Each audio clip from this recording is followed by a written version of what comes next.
U.S. Energy Secretary Ernest Moniz is currently visiting Japan, and he's agreed to help deal with the problems at the crippled Fukushima Daiichi nuclear plant.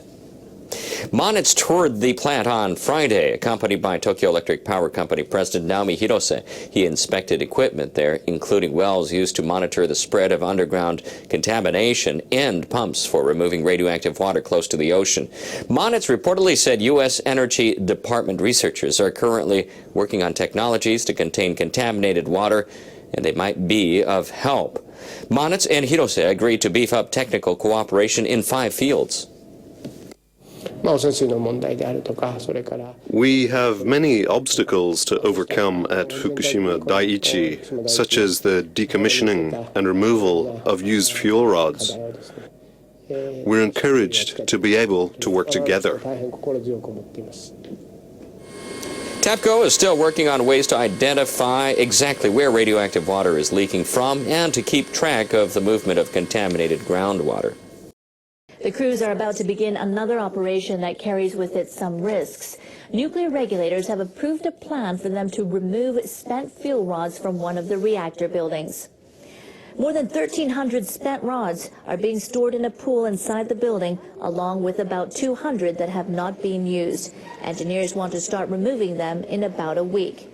Explosions rocked the building during the accident 2 years ago, so the engineers need to check if any debris damaged the rods. Then they'll use a crane to remove them one by one. They want to make sure they don't get caught up in the wreckage. Managers say they hope to finish the work by the end of 2014.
Engineers at Japan's damaged nuclear plant spend hours every day trying to get a complex network of pipes, cylinders and filters to work.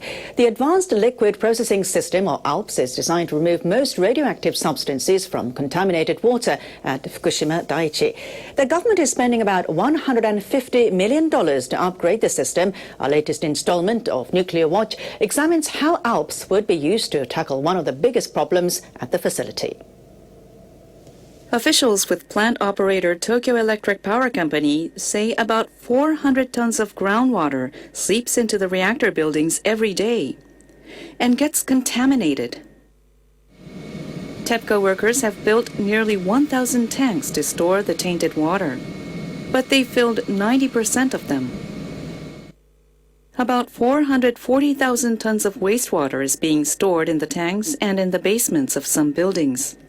Another 15,000 tons has accumulated in underground tunnels. Last March, TEPCO engineers started running ALPS on a trial basis.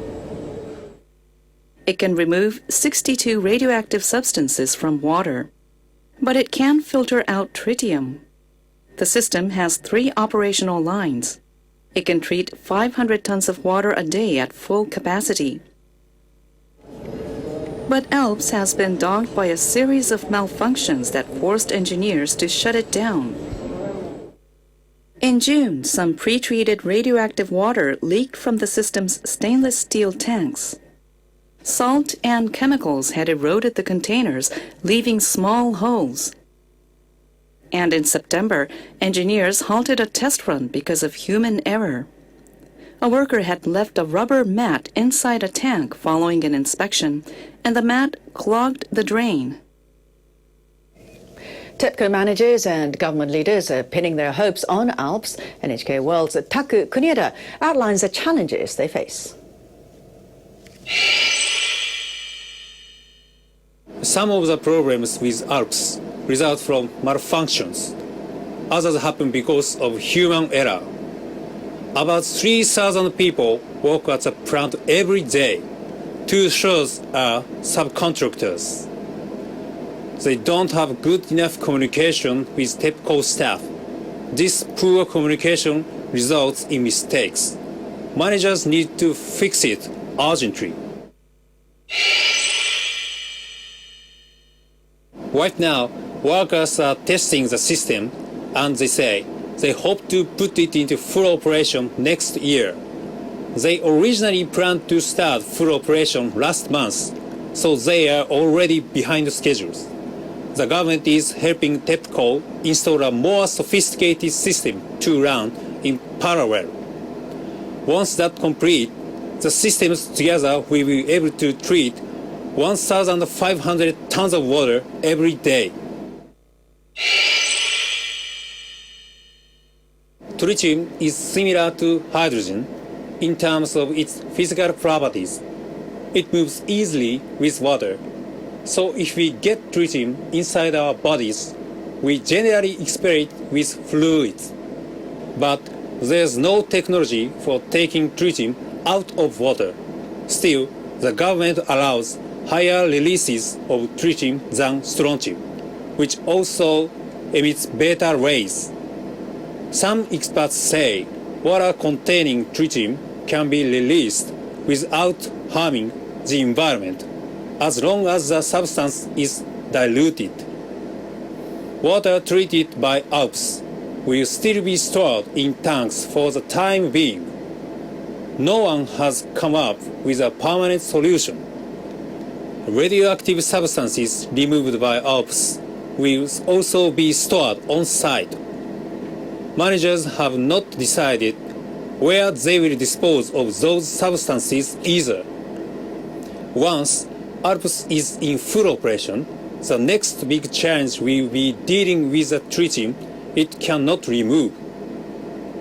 And managers will need to choose the final disposal sites for the treated water. The people in charge of the Fukushima Daiichi nuclear plant may soon find themselves working under different conditions. Officials at Japan's industry ministry have taken steps to turn Tokyo Electric Power Company into a holding company. They want to separate their operations and create units to deal with specific areas of work. Ministry officials want TEPCO executives to review how their company is organized. Then they hope to split it up. They want to create one company for the decommissioning operation and others for nuclear power generation, thermal power generation, and transmission. The ministry officials believe that would make it easier to manage the work at the nuclear plant and deal with the reactors. TEPCO executives say forming a holding company would allow them to better manage each unit and make it easier for them to cut costs. Managers at the Fukushima Daiichi nuclear plant have tried again and again to contain the spread of contaminated water, but they've been unable to stop the flow. They've come up with a new approach they hope will bring them success. They're going to pump up underground water around a storage tank. More than 300 tons of contaminated water leaked out of the tank in August. Workers dug wells so they could monitor the scale of the leak. On Monday, they checked a well 10 meters from the tank. They detected 220,000 becquerels per liter of radioactive substances in the water. Now they're going to dig 5 more wells, and they plan to start pumping up underground water over the next few weeks. They hope to collect and store about 10 tons per day. The workers are also busy removing highly radioactive soil from around the tank. They plan to start digging over a wider area. Soma Port lies just 30 kilometres north of the crippled Fukushima nuclear plant. Fishing resumed here last month following the lifting of a ban imposed after it was revealed in July that radioactive water had leaked into the ocean. As the fishermen prepared to cast their nets once again, the head of the local fishing cooperative offered his encouragement. Due to the problem of the contaminated water, I know you all have various concerns. By embarking on this trial fishing, we must show that the fisheries cooperative in Soma Futaba is willing to continue fishing. The fishermen are permitted to land 16 types of seafood. Around 95% of the catch is discarded. Many fishermen are concerned about the future of their livelihood. We are worried whether or not we can actually sell the fish. Opening a new session of Parliament this month, Japanese Prime Minister Shinzo Abe insisted the radiation leaks do not pose a threat to human health. The local fishermen are suffering from a bad reputation founded on falsehood. The effects on food and water are way below the limits for radiation levels. Just offshore from the Fukushima plant, scientists from the Woods Hole Oceanographic Institution in the United States are working alongside Japanese counterparts, monitoring radiation levels. Among them is Ken Buesela, who spoke to VOA via Skype. That radiation will be across the Pacific, but it gets much, much lower, even short distances offshore. Buesela says a bigger concern is the accumulation of isotopes in marine life. Earlier this year, cesium isotopes from Fukushima were found in tuna caught off California. The tuna were caught off San Diego with the Fukushima cesium isotopes. They were 10 to 20 times lower than they had been off Japan. Now, the new releases, the leaks from the tanks, they're changing in character. Strontium-90 has become of more concern because it's a bone-seeking isotope. That will stay in fish much longer. TEPCO, the owner of the Fukushima plant, is building an underground frozen wall to prevent contaminated water from leaking into the sea. It is also experimenting with a system to decontaminate the water. A nuclear expert at the environmental organisation Greenpeace, Rihanna Toole, says it's not clear those technologies will work. They already spend a lot of money trying to implement them. What Greenpeace wants is that the government really gets in international advice and gets as much support as possible to try and find the right solution for this problem. The livelihood of the fishermen of Fukushima depend on finding that solution. Henry Richwell for VOA News, Tokyo. The Japanese government has indicated its willingness to consider providing funds for cleaning up the aftermath of the Fukushima nuclear disaster. This came in response to a call by the ruling Liberal Democratic Party for a greater government role in the efforts. LDP officials have made the proposal as Tokyo Electric Power Company struggles to contain tainted water leaks at its crippled plant. Scrapping the damaged reactors is also a tough challenge, requiring huge costs and time. At present, the utility is required to pay the decontamination costs the government has covered, but the ruling party proposed that the state should consider financing additional decontamination efforts as a public works project. Finance Minister Taro Aso said the cabinet will discuss the proposal. I respect the proposal by the LDP panel, and the government will carefully study it. Also said the government will also study the possible use of public funds for construction and management of storage facilities for the contaminated soil.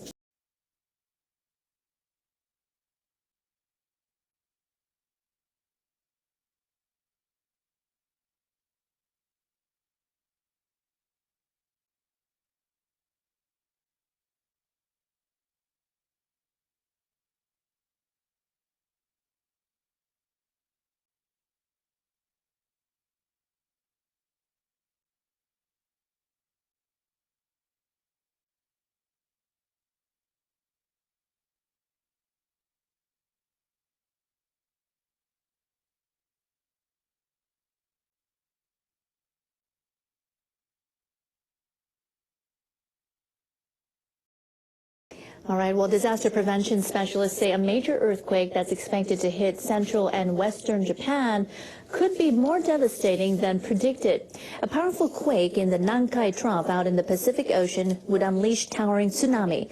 The specialists say more than 130,000 people could die in the western prefecture of Osaka alone. That's much higher than previous estimates, NHK World's Masaki Otake reports.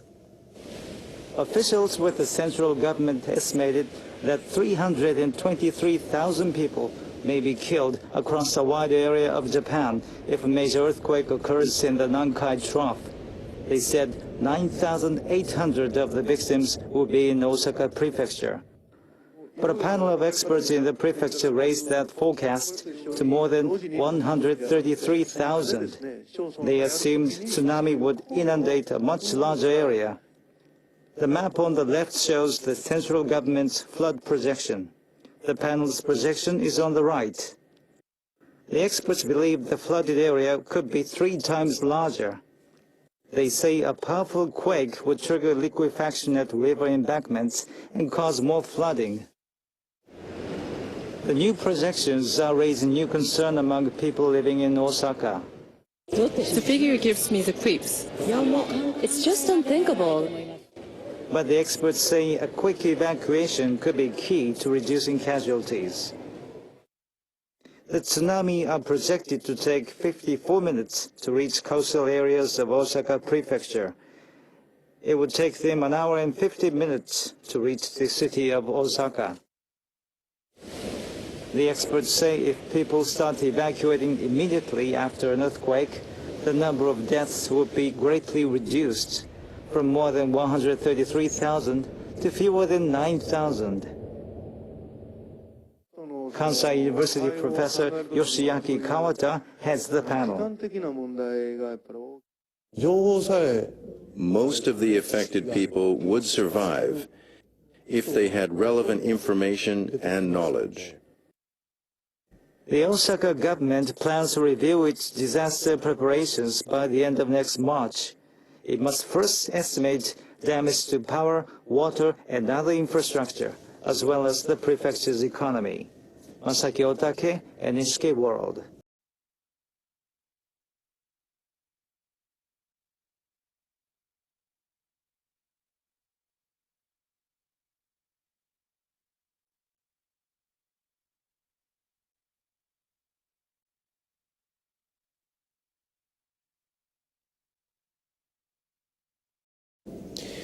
Japan and Ukraine share at least one unfortunate legacy. They have experienced catastrophic nuclear accidents. The good news is that they're cooperating to tackle the aftermath of the accidents. NHK World's Noriko Okada tells the story.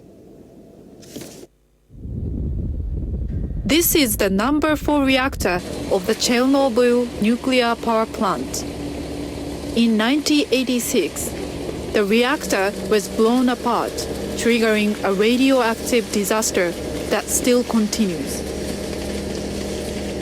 27 years have passed, but radiation levels are still high around the plant.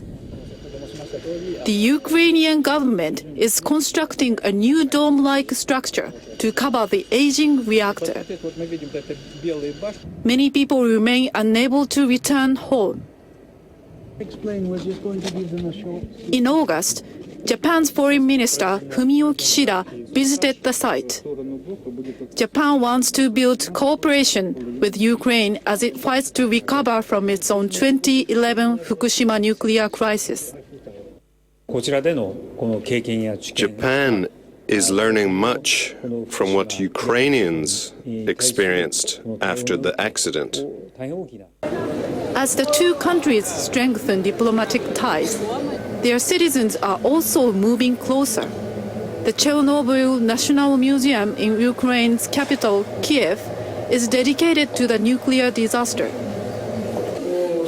A special exhibition about the Fukushima disaster is also on display. We are always open to people who think about and pray for Fukushima. I hope this is going to be a place to share those feelings. The exhibition was coordinated by Japanese and Ukrainians. More than 130 items are on display, including newspaper articles and pictures taken by locals in each devastated area. One picture shows Japanese children wearing masks at the opening ceremony of the school year. A radiation map shows the extent of the contamination around the nuclear plant. Many people visited the exhibition to learn about Fukushima. I feel these pictures represent the reality of Fukushima now. I believe it's very important for us, Ukrainians, to see them and know the truth. Ukrainians still wrestle with the aftermath of their own disaster. This national hospital is treating about 120 children, aged 2 to 18. They come from the contaminated areas, and their family members have worked at the Chernobyl plant. Some suffer congenital defects, others have leukemia. I want to be a lawyer. I want to be a doctor. This doctor says that they cannot afford to buy new medical equipment. Some devices are more than 25 years old. And an important gift was delivered from Japan last month. A brand new blood analyzer. It is used to detect signs of leukemia. A Japanese NGO organized the donation of this equipment from Japan. The hospital doctors are delighted with the gift. The device is portable, so we can take it to contaminated areas and give the children there high-quality testing. We appreciate the gift so much. Japan and Ukraine are still facing challenges in their struggle to recover. But those challenges are also bringing people together in a shared hope for a better future. We need to get subscribed and get this unity stronger and beat YouTube at their own game. Okay, that's what this is about.